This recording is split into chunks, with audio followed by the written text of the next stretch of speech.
दीपक Punia action में होने वाले हैं।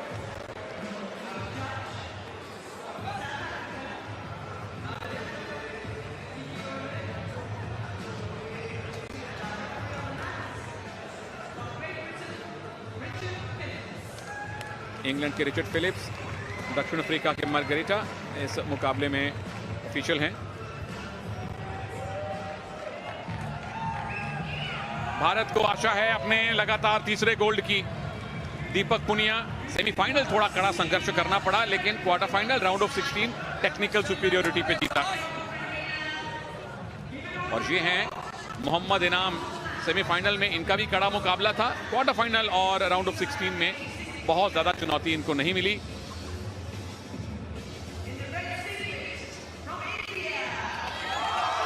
झज्जर हरियाणा से आए भारत के दीपक पुनिया 23 वर्षीय हैं और कॉमनवेल्थ गेम्स में इनको अपने पहले मेडल का इंतजार है। इससे पहले वर्ल्ड चैंपियनशिप में सिल्वर मेडल जीत चुके हैं, जूनियर वर्ल्ड रेसलिंग में गोल्ड जीत चुके हैं, वर्ल्ड कैडेट चैंपियनशिप में गोल्ड जीत चुके हैं।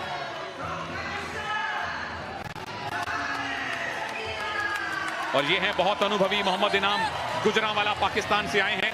दिल्ली कॉमनवेल्थ गेम में gold medal, Gold Coast Commonwealth game में गोल्ड मेडल, 2 बार के world beach wrestling champion, Asian beach games के gold medallist, world beach games के गोल्ड मेडलिस्ट। और सामने भारत के उभरते हुए बेहतरीन पहलवान दीपक पुनिया, जो कि टोक्यो में मेडल जीतते जीतते रह गए थे, लेकिन यह कसर यहां पर पूरी करनी होगी गोल्ड मेडल जीतने के लिए। दोनों ही पहलवान तैयार। रेफरी द्वारा कुश्ती की शुरुआत कर दी गई है।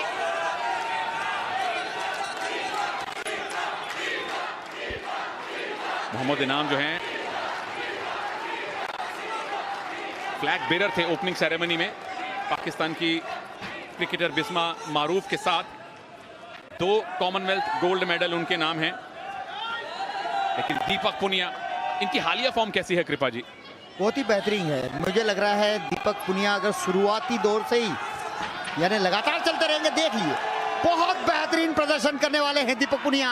ये झटका दिखाता है दीपक पुनिया का पहला ही झटका, जिसमें गदड़ से लंबे पड़ गए, लेकिन उतनी ही चपलता से पाकिस्तान के पहलवान खड़े भी हो गए।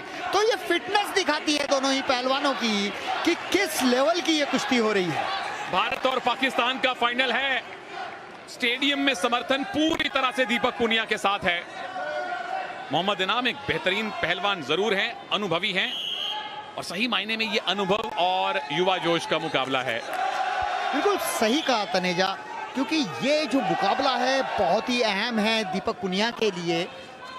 एक तरफ अनुभव है तो दूसरी तरफ युवा है, ये कह सकते हम। और लगातार प्रयास करते रहेंगे दीपक पुनिया तो पाकिस्तानी पहलवान को छकाने में कामयाब होंगे, ऐसा इसीलिए मैंने ये बात स्टूडियो में नहीं कही, क्योंकि पाकिस्तानी पहलवान के पास ना पहुंच जाए। बिल्कुल कुछ अस्त्र शस्त्र है, छुपा के रखने पड़ते हैं। कृपा जी ने बिल्कुल सही टाइम पे वो अस्त्र निकाला है। अभी तक किसी को पॉइंट नहीं। दीपक क्या पहला पॉइंट, क्या ये टेक डाउन सही माना जाएगा? इनाम पैसिव डिक्लेयर किए गए थे, थम्स अप मिला है भारत को, पहला पॉइंट मिला है भारत को। और अगर 20 सेकंड और हो जाएंगे तो 1 अंक और मिलेगा, क्योंकि पाकिस्तान के पहलवान को 30 सेकंड एक्टिवेट टाइम में डाला गया। डिफेंसिव खेल रहे हैं, 1 अंक मिला है, 1 अंक और मिल जाएगा 12 सेकंड के बाद। बिल्कुल, इन 8 सेकंड में अगर इनाम ने पॉइंट नहीं लिया तो वो पैसिविटी का पॉइंट भी भारत को मिलेगा।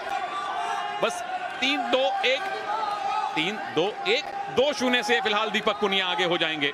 और मैं समझता हूं ये 2 अंकों की बढ़त पर्याप्त नहीं है। दीपक पुनिया को और प्रहार करने चाहिए। शुरुआती 3 मिनट में ही अंक इतने बटोर ले कि आगे के जो 3 मिनट है उसमें भी पाकिस्तानी पहलवान के होश उड़ा देने चाहिए, क्योंकि स्टेमिना कम है। बिल्कुल, स्टेमिना दीपक में ज्यादा है क्योंकि ज्यादा युवा हैं। मेडल मोहम्मद इनाम के पास ज्यादा है, लेकिन यहां से संभवतः है दीपक के अब मेडल, गोल्ड मेडल की संख्या बढ़नी शुरू होगी। देखिए, विनोद कुमार ओलंपियन कोच है और कह रहे हैं अभी भी संतुष्टि नहीं है, कह रहे हैं चलाता जा। चलाता जा, यानी खींच धक्का, यानी परेशान रख, जिससे कि वो स्टेमिना लूज हो, पकड़ने का प्रयास हो, और कहीं ना कहीं वो देखिए लगातार वही कुश्ती लड़े जिसका हमने बात करी है तनेजा। ओहो, ये मूव किसके पक्ष में जाने वाला है? टाइम निकल चुका है, उठना पड़ेगा दोनों पहलवानों को। करीबी मुकाबला, लो स्कोरिंग फाइनल, लेकिन दीपक पुनिया ने एक एक करके 2 अंक बटोरे और 2-0 से आगे हैं, अपने से कहीं अनुभवी इनाम के सामने। मोहम्मद इनाम बट पाकिस्तानी पहलवान, बहुत अच्छी टांग लगाई थी, लेकिन उतना ही खूबसूरती से उसकी काट की है, और ये देखिए रेड जोन से बाहर गया। यहाँ निश्चित रूप से 2 अंक मिलने चाहिए थे, लेकिन भारतीय कोच ने भी चैलेंज नहीं किया, शायद इसलिए नहीं किया कि कुश्ती के शुरुआती दौर में ये हो गया चैलेंज लॉस ना हो, तो कहीं ना कहीं ऐसी स्थिति में चैलेंज नहीं भी करते हैं। बिल्कुल 2 पॉइंट की लीड घट के 1 की भी रह सकती थी अगर चैलेंज का फैसला दीपक के विरोध में आता तो। चलिए, भारत के फिलहाल गोल्ड मेडल हैं 8, यहां जीते तो 9 गोल्ड मेडल हो जाएंगे। स्कॉटलैंड को चुनौती देना, स्कॉटलैंड को पीछे छोड़ देगा भारत मेडल्स टैली में अगर दीपक ये गोल्ड लाते हैं तो। मोहम्मद इनाम बट के पास 2 गोल्ड मेडल हैं कॉमनवेल्थ गेम्स में, पर स्टेमिना दीपक के पास है और इनाम के चेहरे पे थकान दिखने लगी है। दीपक के पास पूरे स्टेडियम का समर्थन है। टंगड़ी अड़ाने की कोशिश, बच गए इनाम, अनुभव है उनके पास।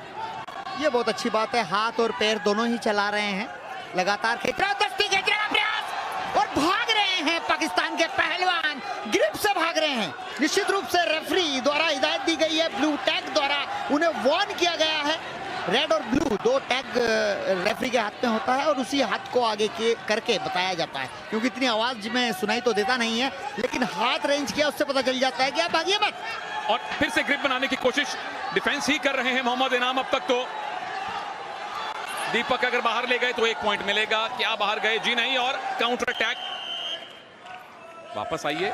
1 पॉइंट और मिला है दीपक को, क्योंकि रेफरी के अनुसार मोहम्मद इनाम बट स्टैंडिंग पोजीशन से ऑरेंज पट्टी से बाहर निकल गए थे। पर यहाँ पे इनाम बट नाखुश नजर आ रहे हैं कि ये पॉइंट गलत दे दिया गया। हालांकि स्टैंडिंग पोजीशन से आप जोन से बाहर जा रहे हैं, तो ये कई बार टैक्टिस होती है, थोड़ी सी बहस कर लें और आप ऑक्सीजन कैरी कर लें। बिल्कुल, एक ब्रीदर मिल जाता है। दोनों रेसलर थके हुए हैं, क्योंकि 6 मिनट गुत्थम गुत्थी होना बहुत कठिन काम है। 9वां गोल्ड मेडल क्या भारत को दीपक पुनिया दिलवाने वाले हैं? एक अगर अच्छी ग्रिप मिल गई, एक बड़ा मूव लगा दिया, तो पॉइंट्स की लीड अच्छी खासी कंसोलिडेट कर सकते हैं। इनाम ने तो अब तक कोई मूव लगाया भी नहीं है, सिर्फ बचे हैं, ग्रिप से भागे हैं। जैसे हम गांव की भाषा में बोलते हैं, देसी भाषा में, कि उसे सुस्ताने नहीं देना है, तो यहाँ दीपक पुनिया को इस बात का ध्यान रखना चाहिए। 1 मिनट 20 सेकंड बहुत होते हैं, पाकिस्तानी पहलवान को सुस्ताने नहीं देना चाहिए। बिल्कुल, कोई ब्रीदर ना दें, ऑक्सीजन इकट्ठी ना करने दें, कंसंट्रेशन वापस हासिल ना करने दें, ये दीपक की कोशिश है। लेकिन अभी भी 1 मिनट है, क्या इनाम वापसी कर सकते हैं, या 9वां गोल्ड मेडल दीपक लाने वाले हैं? कृपा जी ने कहा है बिल्कुल आएगा गोल्ड मेडल, पूरा भारत कह रहा है कि गोल्ड मेडल आएगा। 3रा गोल्ड मेडल रेसलिंग में क्या दीपक इस 1 मिनट के बाद भारत को देंगे? और ये साफ नजर आ रहा है वो सुस्ताने नहीं दे रहे हैं, और तो आप देख रहे हैं कि किस तरह से सांस लेना भी मुश्किल हो रहा है, और दीपक पुनिया कोच ने जो कही है बात, उसका पालन कर रहे हैं, लगातार खींच रहे हैं, ढका रहे हैं। वो देखिए हाथ अड़ाकर टाइम पास करना चाहते हैं। हारता हुआ पहलवान कभी इस तरह टाइम पास नहीं करता है, लेकिन ऑक्सीजन की कमी हो जाती है, तो ये स्थिति भी निर्मित हो जाती है। बहुत बढ़िया एक्सप्लेन किया आपने, और बहुत बढ़िया हमें एंगल मिला वो देखने के लिए, कैसे हाथ अड़ाया पेट पे दीपक पुनिया के इनाम ने। और इस बार दीपक बचे हैं, बस 20 सेकंड और बाकी हैं। इनाम अब डेस्परेट हो रहे हैं कि एक मूव लगाएं, पर दीपक मूव नहीं लगाने दे रहे। दीपक के पास कंट्रोल है, दीपक पुनिया के पास भारत का समर्थन है, और अब दीपक पुनिया के पास कॉमनवेल्थ गेम्स का गोल्ड मेडल भी है। 3-0 से दीपक पुनिया ने भारत को रेसलिंग का 3रा गोल्ड मेडल दिलवाया है, और ओवरऑल टैली में 9वां गोल्ड मेडल जुड़ गया है भारत के खाते में। भारत ने पाकिस्तान को हराया है फाइनल में। बहुत बढ़िया दीपक पुनिया, शाबाश दीपक पुनिया, देश की शान बढ़ा दी है। यह गोल्ड मेडल निश्चित रूप से सबको प्रेरित करेगा, प्रेरणा के स्रोत बन गए हैं दीपक पुनिया। और ये देखिए किस तरह भारतीय तरीके से उन्होंने हाथ जोड़कर पूरे दर्शकों के जो समर्थक हैं उनका अभिवादन स्वीकार किया। और ये स्लो मोशन जहां पर जोन से बाहर निकाला, स्टैंडिंग पोजीशन से बाहर हो गए थे, बाद में ग्राउंड में आ गए। और ये लेग अटैक फिर से दूसरे एंगल से हमने देखा, इनाम खुश नहीं थे, पर आखिरी खुशी, आखिरी मुस्कान, अंतिम स्माइल दीपक पुनिया ने खुद हासिल की है और सारे भारतीय समर्थकों को भी प्रदान की है। भंगड़ा तो अब बर्मिंघम से लेकर बटाला तक, लंदन से लेकर लुधियाना तक होगा। नवा गोल्ड मेडल भारत को मिल चुका है और मेडल्स टैली में भारत अब 6 से 5वें स्थान पर आ चुका है। 4 गोल्ड मेडल बाउट हुए हैं अब तक रेसलिंग में और 4 में से 3 गोल्ड मेडल बजरंग पुनिया, साक्षी मलिक और दीपक पुनिया, 3 गोल्ड मेडल भारत को मिले हैं।